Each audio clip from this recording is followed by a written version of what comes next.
د الاعلی مبارکه سوره چې د قرآن عظیم الشان 88مه سوره ده په مکې معظمې کې را نازله شوې ده 19 مبارک آیاتونه لري تلاوت او پښتو ترجمه یې له لومړي آیت څخه اورئ بسم الله الرحمن الرحیم د الله په نوم چې ډیر زیات مهربان پورا رحم لرونکی دی سبح اسم ربك الأعلى الذي خلق فسوى والذي قدر فهدى والذي أخرج المرعى فجعله غثاء أحوى ای پیغمبره خپل لوړ مرتبه پروردګار د نوم په پاکۍ سره ستاینه وکړه هغه ذات چې پیدا کړی او انډولې برابر کړی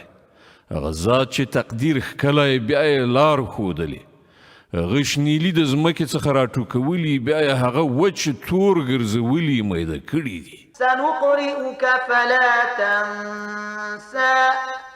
إلا ما شاء الله إنه يعلم الجهر وما يخفى ونيسرك لليسرى فذكر إن نفعت الذكرى ژر به قرآن په داسې توګه پر تا ولولو چې بیا به یې ته نه هېروې پرته له هغه چې د الله خوښه وي هغه په ښکاره و هم پوهیږي او څه چې پټ دي پر هغو هم او موږ به تا ته د آسان شریعت لار آماده کړو نو ته نصیحت وکړه که نصیحت ګټور وي سيذكر من يخشى ويتجنبها الأشقى الذي يصلى النار الكبرى ثم لا يموت فيها ولا يحيا څوک چې ویریږي هغه نصیحت مني او له دې په ډډه کیږي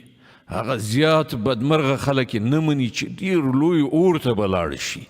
بیا به نه پکې مري نه به ژوندي کیږي قد أفلح من تزكى وذكر اسم ربه فصلى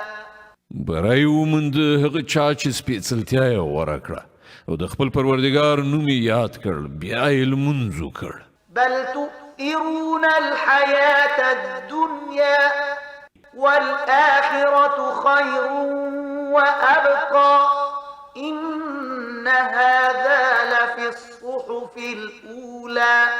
صحف إبراهيم وموسى خو تاسې د دنیا ژوند خوښوي په داسې حال کې چې آخرت ډیر غوره او باقي پاتې کېدونکی دی همدا خبره په مخکنیو راغلو صحیفو کې هم ویل شوې وه د ابراهیم او موسی په صحیفو کې